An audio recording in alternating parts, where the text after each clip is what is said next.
नमस्कार, मैं हूं राजश्री शर्मा। दिन भर की खबरों में सबसे पहले नजर डालते हैं आज के मुख्य समाचारों पर। प्रत्येक ब्लॉक में लगेंगे 50-50 सीसीटीवी कैमरे। हनुमानगढ़ ब्लॉक में 30 सीसीटीवी कैमरे लगाने का कार्य शुरू। फायरिंग मामले में 3 आरोपी गिरफ्तार, अब तक 9 धरे, 2 की तलाश। एचके टावर में किराए के मकान में रहने वाले युवकों के साथ मारपीट, फायरिंग का मामला। नकली सोना बेचकर 25 लाख रुपए ऐंठने वाला ठग दबोचा। 4 माह से थी पुलिस को तलाश, सहयोगियों की तलाश। बड़ी राशि का ऋण स्वीकृत कराने का झांसा देकर ठगी करने वाला काबू। इंडसइंड बैंक शाखा मैनेजर ने मई 2022 में दर्ज करवाया था मुकदमा।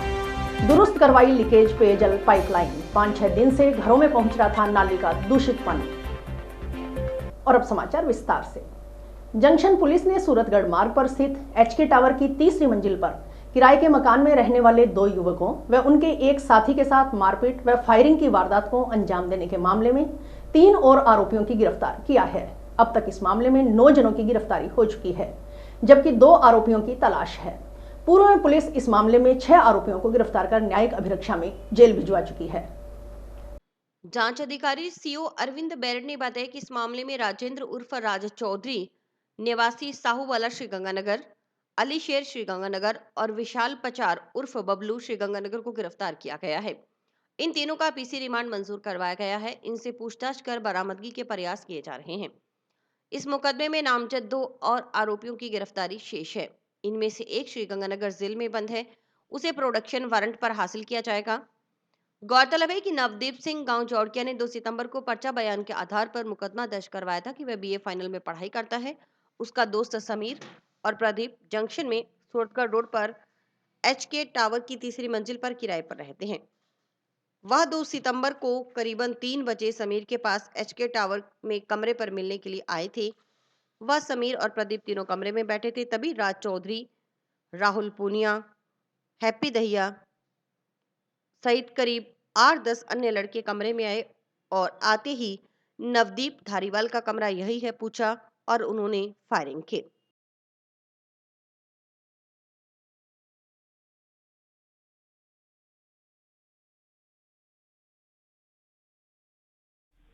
ये आज से लगभग 3-4 महीने पहले सूरतगढ़ रोड के ऊपर एक फ्लैट के अंदर फायरिंग की घटना हुई थी, जिसमें कुल 12 मुलजिम थे, जिसमें से 6 को पहले अरेस्ट कर लिया गया था। इसी कड़ी में 3 मुलजिमान को कल अरेस्ट किया गया था, जिसमें 2 कल 15 तारीख तक रिमांड पर चल रहे हैं और एक आरोपी को आज न्यायालय में पेश कर रिमांड लिया जाएगा और अग्रिम अनुसंधान इसमें जारी है। 2 मुलजिम शेष हैं, जिसमें से एक गंगानगर जेल में बंद है, जिसको प्रोडक्शन वारंट से प्राप्त किया जाएगा और एक की तलाश जारी है। जन स्वास्थ्य अभियांत्रिकी विभाग के अधिकारियों की ओर से टाउन में मुख्य बस स्टैंड के बाहर लीकेज हुई पेयजल पाइपलाइन को बुधवार को मजदूर लगाकर दुरुस्त करवाया गया। इस जगह लीकेज के कारण पिछले 5-6 दिन से गंदे नाले का दूषित पानी पेयजल पाइपलाइन से होते हुए पंजाबी मोहल्ला वार्ड 23 के घरों में पहुंच रहा था। मंगलवार को ही पंजाबी मोहल्ला वार्ड 23 के नागरिकों ने इस समस्या को लेकर पीएचडी के खिलाफ नारेबाजी की थी। शिकायत सामने आने पर पीएचडी के अधिकारियों की ओर से नालों की जांच करवाई गई तो मुख्य बस स्टैंड के बाहर बने नाले से गुजर रही पेयजल पाइपलाइन में लीकेज होने की बात सामने आई। इस पर मजदूर लगाकर दिन भर चली मशक्कत के बाद शाम को लीकेज दुरुस्त कर दिया गया। घरों में स्वच्छ पानी पहुंचने पर पंजाबी मोहल्ला वार्ड 30 के बाशिंदों ने राहत की सांस ली। इस मौके पर जन स्वास्थ्य अभियांत्रिकी विभाग के कनिष्ठ अभियंता भीमसेन भी मौजूद रहे। पीएचडी के फील्ड इंचार्ज मोहनलाल पारिक ने बताया कि पंजाबी मोहल्ला वार्ड 23 के घरों में गंदे और दूषित पानी की सप्लाई होने की शिकायत मिली थी। शिकायत मिलते ही नालियों की जांच की गई तो पता चला कि मुख्य बस स्टैंड के निकास द्वार पर बने नाले से कुछ समय पहले जेसीबी से कचरा निकाला गया था। उस समय पेयजल पाइपलाइन में लीकेज हो गया। इस कारण नाली का गंदा पानी लीकेज पाइपलाइन से होते हुए घरों में पहुंचने लगा। इसका पता चलते ही बुधवार को तुरंत प्रभाव से मजदूरों को लगाकर पेयजल पाइपलाइन को दुरुस्त करने का कार्य शुरू करवा दिया गया। शाम तक समस्या का समाधान कर पेयजल सप्लाई शुरू कर दी गई। गौरतलब रहे कि इस संबंध में स्काई न्यूज चैनल पर प्रमुखता से खबर दिखाई गई थी। कल जो शिकायत आई थी पंजाबी मोहल्ला वार्ड नंबर 23 से आई थी, वो गंदे पानी की शिकायत थी, पोल्यूटेड वाटर की। तो जैसे रात को हमने सप्लाई दी इस वार्ड में, तो रात को 10 बजे हमने डोर टू डोर नालियाँ चेक करी। नाली चेक करने के बाद में ये पता लगा कि मेन बस स्टैंड के जो नाला है मेन रोड पर, उसके अंदर वो जेसीबी से कोई कचरा निकाले थे, उससे वो डैमेज होगी। तो तुरंत प्रभाव से आज स्टाफ लेबर लगा दी गई है और लाइन को दुरुस्त की जा रही है। कब तक पानी मोहल्ले वालों को? शाम तक पानी सप्लाई चालू कर देंगे। तो इसके अलावा और भी जगह सफाई हुई होगी? नहीं, और जगह तो नहीं हुई, लीकेज कहीं नहीं हुई है, पर उनको पता नहीं था, तो इसलिए वो लाइन डैमेज होगी। नियमित कर्मचारी का दर्जा प्रदान करने व कमलेश चंद्रा कमेटी की रिपोर्ट लागू करने सहित 7 सूत्री मांगों को लेकर ग्रामीण डाक सेवकों की बेमियादी हड़ताल बुधवार को दूसरे दिन भी जारी रही। हड़ताल के चलते डाक बांटने का कार्य 2 दिन से ठप पड़ा है। डाक नहीं बंटने के कारण आमजन को परेशान होना पड़ रहा है। अखिल भारतीय ग्रामीण डाक सेवक संघ के बैनर तले ग्रामीण डाक सेवक बुधवार को दूसरे दिन भी जिला मुख्यालय स्थित डाकघर के समक्ष बेमियादी धरने पर बैठे और मांगों के समर्थन में नारेबाजी की। जिंदाबाद, जीडीएस एकता जिंदाबाद, हमारी मांगे पूरी करो, हमारी मांगे पूरी करो। चंद्र कमलेश कमेटी की सिफारिशें लागू करो, चंद्र कमलेश कमेटी की सिफारिशें लागू करो। जीडीएस एकता जिंदाबाद, हमारी मांगे पूरी करो। जीडीएस एकता जिंदाबाद, हमारी मांगे पूरी करो। सरकार जागो, सरकार जागो, जीडीएस की मांगे पूरी करो, पूरी करो, पूरी करो। अखिल भारतीय डाक कर्मचारी संघ हमारी निम्न प्रकार मांगे हैं सरकार से। नंबर 1, सभी कर्मचारियों को हमारे को नियमित किया जाए। नंबर 2, कमलेश चंद्रा समिति की सिफारिश जो कमेटी है, जो रिपोर्ट दी थी उसने 2016 में, उसको लागू करें। ग्रेचुइटी की अधिकतम राशि है जो 1.5 लाख से बढ़ाकर 5 लाख रुपए की जाए। प्रति वर्ष 30 दिन की जो छुट्टी देना और अप्रयुक्त छुट्टी को 180 दिन तक जमा करना, जैसा कि कमलेश चंद्र समिति ने सिफारिश की थी, उसे लागू किया जाए। शिक्षा सुविधाओं को प्रावधान, टारगेट के नाम पर शोषण बंद करें। और जब तक ये हमारी मांगे पूरी नहीं होती, हम इसी तरह से प्रोटेस्ट करते रहेंगे शांतिपूर्वक। और हमारी ये मुख्य मांगे हैं और वाजिब मांगे हैं। और सभी जीडीएस हमारे साथ हैं। कम से कम 2,75,000 जीडीएस है ऑल इंडिया में, और वो सब हड़ताल पे हैं। और ये हमारी निम्न प्रकार मांगे हैं। सरकार से निवेदन है कि जल्द से जल्द ये हमारी मांगे पूरी करें और जो रुका हुआ काम है वो जल्द से जल्द। पब्लिक भी इससे परेशान है। हमें कोई शौक नहीं है कि हम ये प्रोटेस्ट करें, लेकिन मजबूर कर दिया। और ये सरकार को जब तक ये घुटनों पे नहीं आएगी, तब तक हमारा यह प्रोसेस जारी रहेगा। नुकसान तो बहुत हो रहा है सरकार का। हम एसबी का काम, बैंक का पूरा काम है हमारे पास। अदालतों का काम रुका पड़ा है। जो लेटर आते हैं, नोटिस आते हैं, वो सब रुके हुए हैं। कोई काम नहीं हो रहा है, सब काम ठप है और सभी काम और ठप होंगे। और ये काम इतना इकट्ठा हो गया है कि ये पता नहीं कितने दिनों में सलटेगा। अभी कितने दिनों और चलेगी हड़ताल।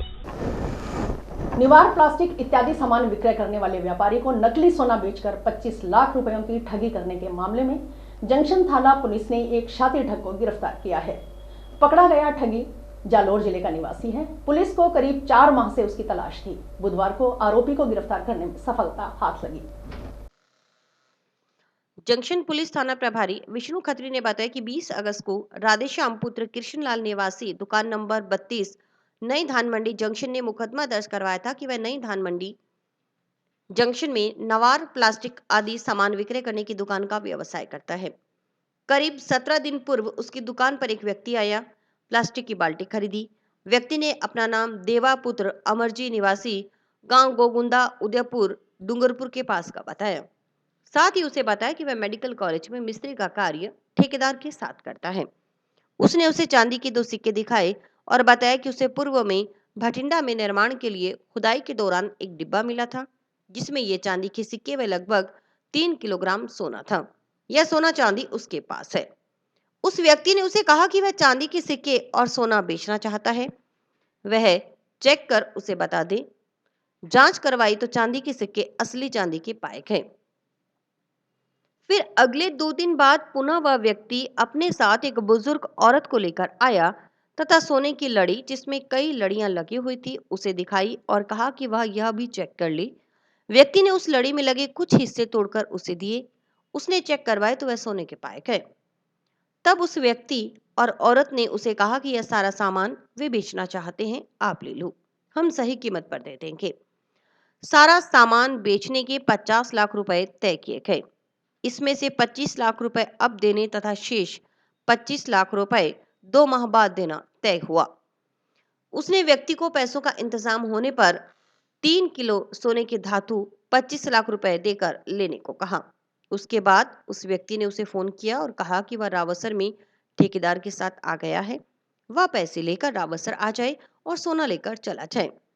उस व्यक्ति के कहे अनुसार वह 16 अगस्त की सुबह 10:30 बजे अपनी पत्नी और लड़के को साथ लेकर 25 लाख रुपए लेकर रावसर बस स्टैंड के पीछे गया। उस व्यक्ति व उसके साथ आई औरत को 25 लाख रुपए देकर उस व्यक्ति की ओर से दिया गया कथित सोना लेकर हनुमानगढ़ आ गए। उस सोने को चेक करवाया तो वह सोना नकली निकला। जब उसने उस व्यक्ति को फोन नंबर पर कॉल की तो वह स्विच ऑफ निकला। इस प्रकार उस व्यक्ति ने 3 किलोग्राम सोना बेचने का झांसा देकर 25 लाख रुपए ऐंठ लिए और नकली सोना दे दिया। थाना प्रभारी खत्री ने बताया कि मुकदमा दर्ज कर अनुसंधान हेड कांस्टेबल राजकुमार सिहाग की ओर से शुरू किया गया है। अनुसंधान के दौरान टीम की ओर से अथक मेहनत कर सीसीटीवी फुटेज व आसूचना तंत्र के आधार पर आरोपी की तलाश के लिए अहमदाबाद, भीलवाड़ा, बाड़मेर, सांचौर, जालोर में रेड मारे गए। अनुसंधान में एक आरोपी का पता चला। इस पर बुधवार को आरोपी छगनाराम उर्फ कालू पुत्र पूराराम बागरी निवासी नरता ग्राम पंचायत बीनमल जिला जालोर को गिरफ्तार कर लिया गया। उसे कोर्ट में पेश कर पीसी रिमांड मंजूर करवाया गया है। आरोपी से रुपयों की बरामदगी के प्रयास किए जा रहे हैं। साथ ही इस वारदात में संलिप्त महिला व अन्य की गिरफ्तारी के प्रयास किए जा रहे हैं। दिनांक 20/8/2023 को इलाका थाना के एक व्यापारी द्वारा मुकदमा दर्ज कराया गया था। व्यापारी निवार और प्लास्टिक वगैरह बेचने का दुकान करता है। उसके द्वारा बताया गया कि एक व्यक्ति मेरे पास प्लास्टिक की बाल्टी लेने आया था तथा बातों ही बातों में उसने मुझे बताया कि मैं मिस्त्री ठेकेदार के यहाँ चिनाई का काम करता हूँ।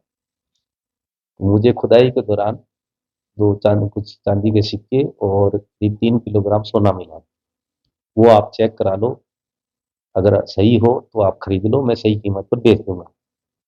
तो उसने सबसे पहले व्यापारी को 2 चांदी के सिक्के दिए, जिसको उसने चेक कराया तो वो सही पाएगी। तो उसके बाद में उसने 2 दिन बाद में सोने की चैन की लड़ियां लेकर आया था, जो उसने बताया कि ये सोने की है, जिसे आप खरीद लो, मैं सही कीमत पर दे दूंगा।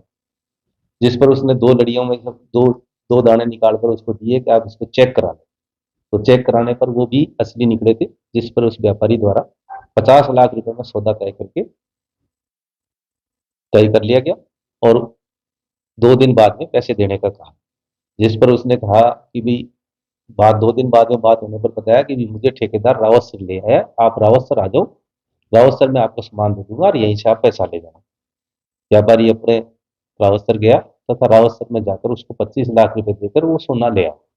सोना लाकर उसको चेक कराया तो वो सोना नकली निकला, जिस पर उसने तुरंत उसको फोन किया, उसका फोन स्विच ऑफ था।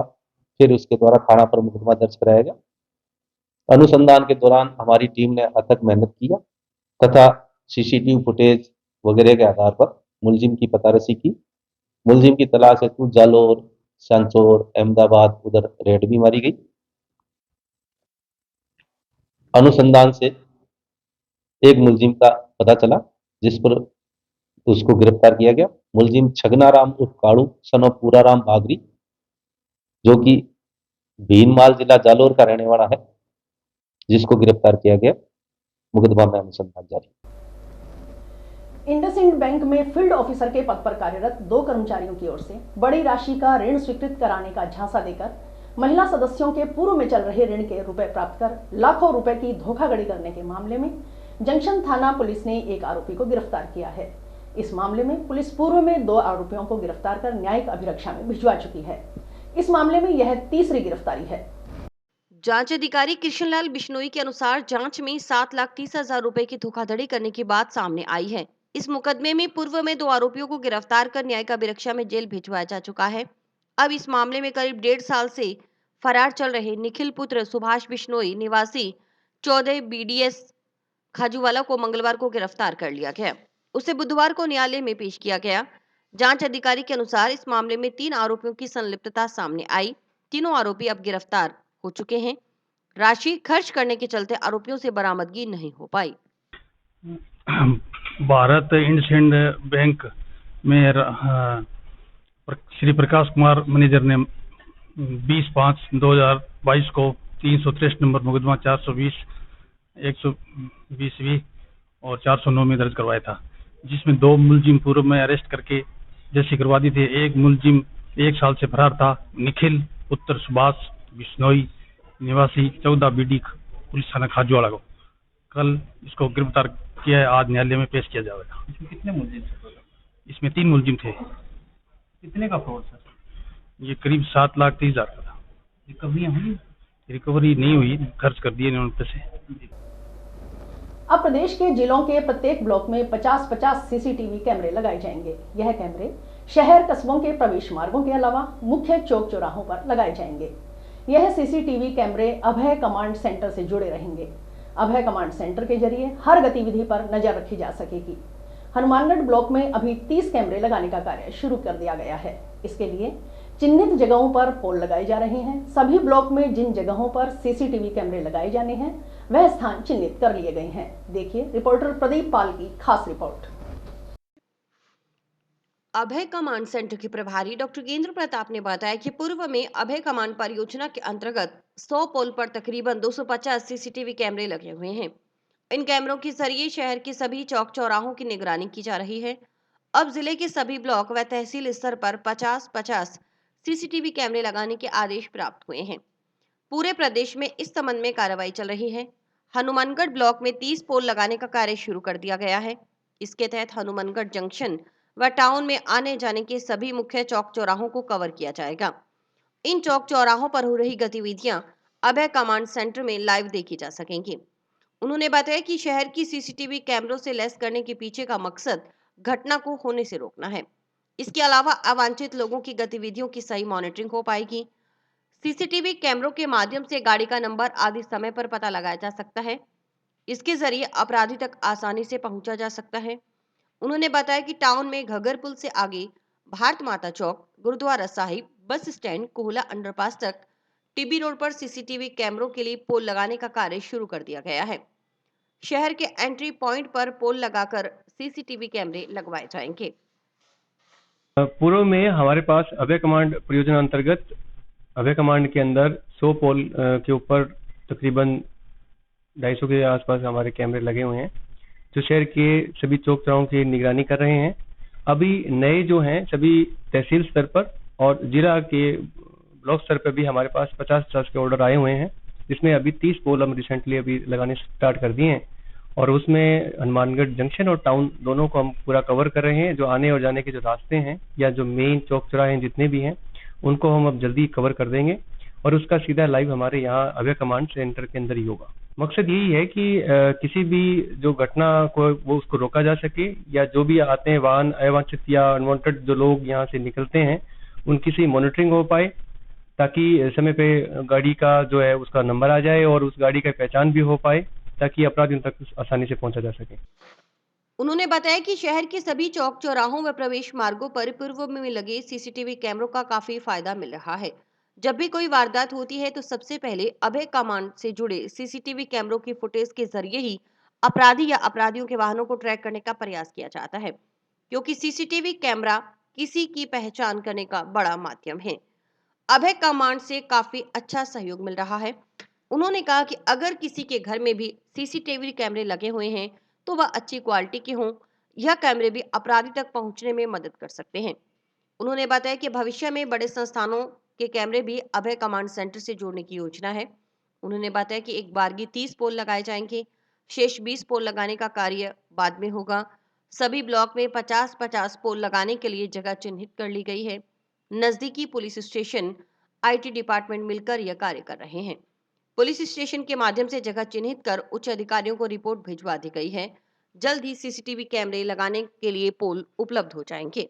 हमारा यहाँ से गग्गर पुल के बाद में हमने आगे जितने भी बाग माता चौक है, आगे गुरुद्वारा है, बस स्टैंड है, कोला तक जो अपने लगता है अंडरपास है, वहां तक हमने, उससे आगे जो अपने टीबी रोड पे जा रहे हैं लास्ट तक, मतलब जो भी जहाँ एंट्री है जंक्शन टाउन में आने वाले जितने भी हैं रास्ते हैं, उन रास्तों में हमने ये सेटअप शुरू कर दिया है और टीम काम कर रही है। वहाँ पे हम लाइव डायरेक्टली इसी अरबे कमांड के साथ उसको जोड़ेंगे ताकि अच्छे से उस पे समय पे सारी कार्रवाई हो पाए। बहुत ज़्यादा बेनिफिट मिल रहा है। हर एक घटना में हमें लंबे टाइम से हमें इसका सहयोग मिल रहा है। जब भी ऐसी कोई वारदात होती है तो सबसे पहले हम कैमरे में ही उसको ट्रैक करने की कोशिश करते हैं, क्योंकि सीसीटीवी जो है एक बड़ा माध्यम है किसी की पहचान करने के लिए, और अभय कमांड से बहुत अच्छा सहयोग मिल रहा है। हम चाहते हैं कि अगर किसी ने अगर घरों में भी कैमरे लगा रखे हैं तो वो भी क्या एक अच्छी क्वालिटी के लगे हों तो वो भी हमारे लिए मददगार साबित हो सकते हैं। पेंशनर्स दिवस पर 17 दिसंबर को जिला कलेक्ट्रेट परिसर स्थित पेंशनर्स हॉल में कार्यक्रम आयोजित किया जाएगा। सुबह 10 बजे शुरू होने वाले कार्यक्रम में 80 वर्ष व अधिक आयु के पेंशनर्स को सम्मानित किया जाएगा। यह जानकारी राजस्थान पेंशनर्स समाज जिला शाखा अध्यक्ष RL कक्कड़ ने दी। और इसी के साथ समाचार समाप्त हुए। रोजाना देखते रहिए समाचार। नमस्कार।